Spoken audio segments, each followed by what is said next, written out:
Margo here. Coming up, I have the best weight loss advice I ever received in my 20-some years as a Weight Watcher. Stay tuned. It's sort of like fake it till you make it, but it's a little different. Hang on.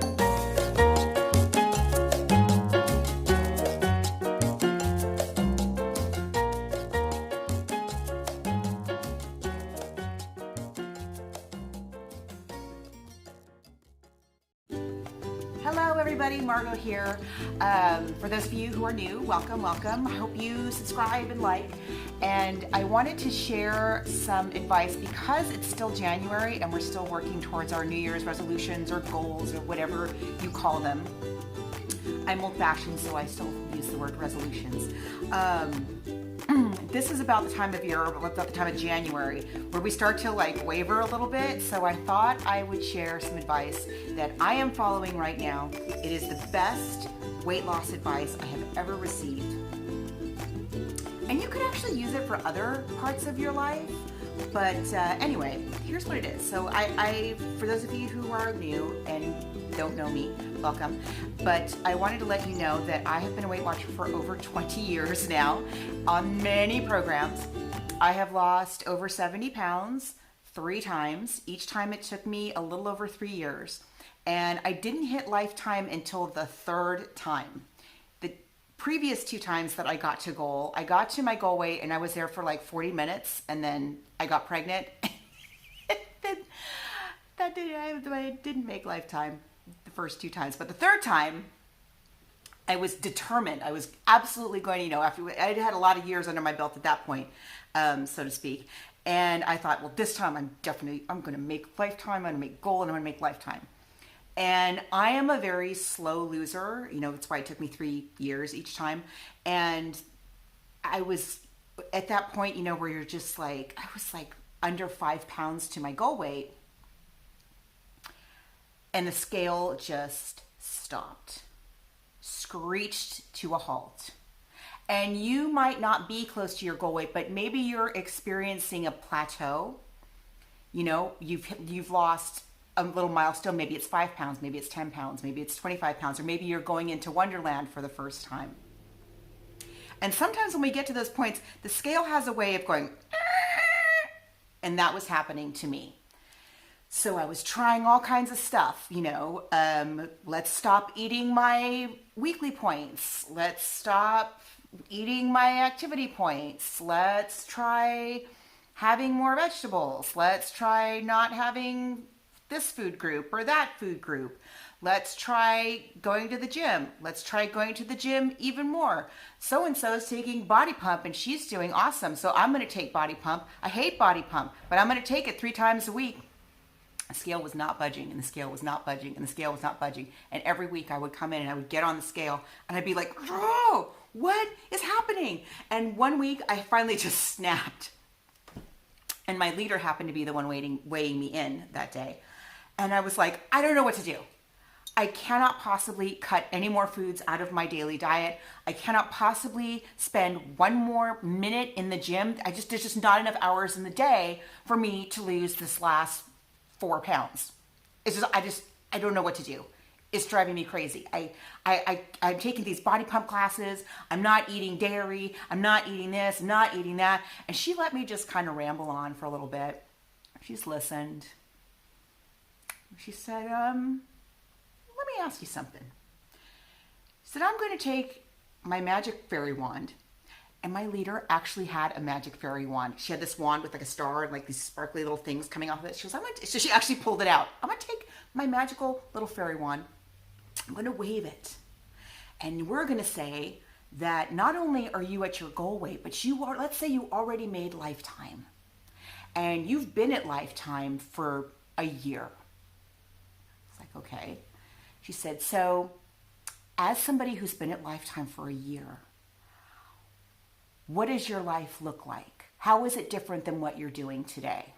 Are you going to the gym 8 times a week and taking 14 Body Pump classes? I was like, no, if I was at goal weight, I wouldn't be going to the gym at all. I don't like to go to the gym.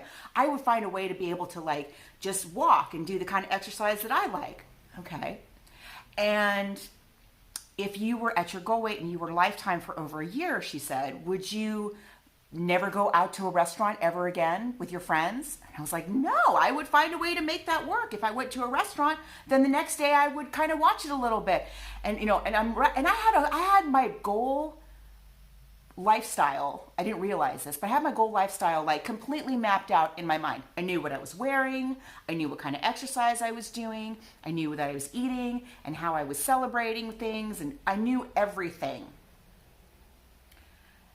And again, so she let me talk and talk.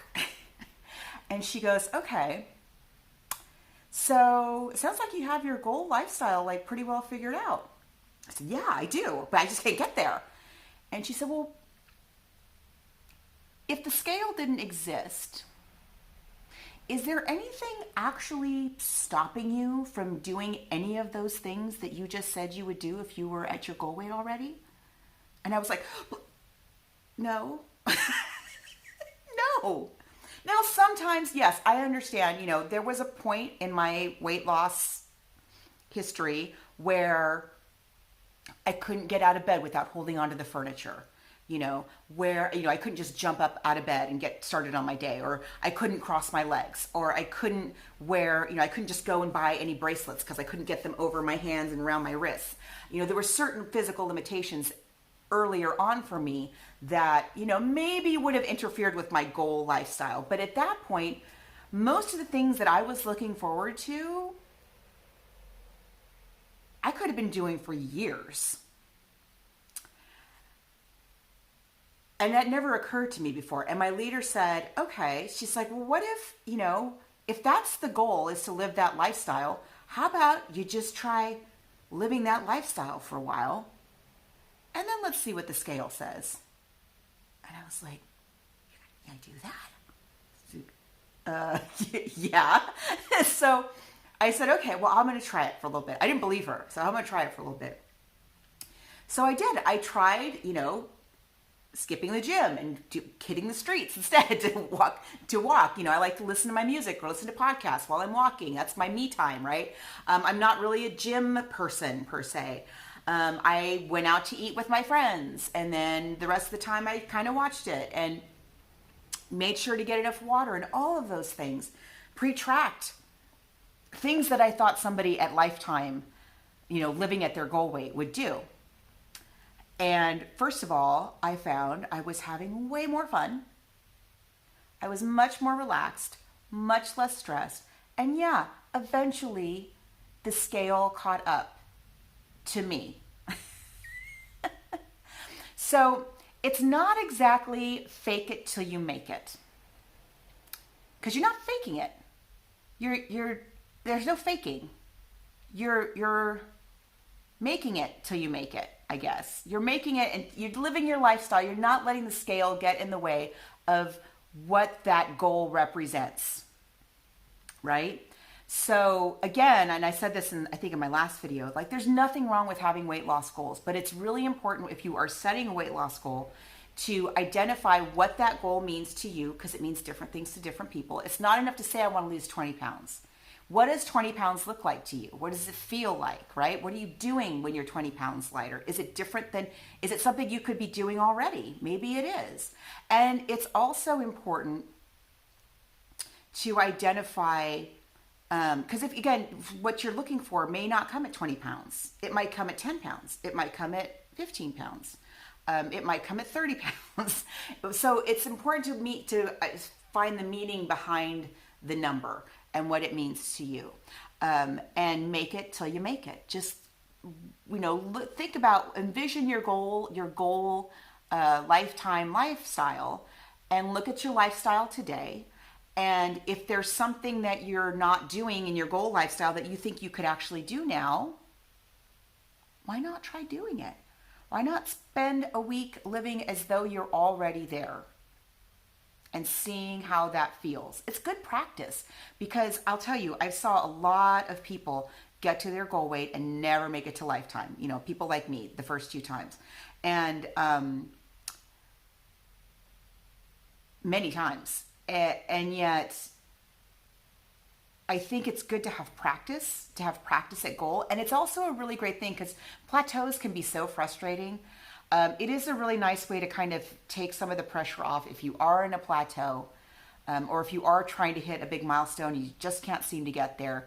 Try living as though you're already there. What kind of choices would somebody who already was at that weight or already was wearing that dress size or pant size, what would they do differently than what you're doing now?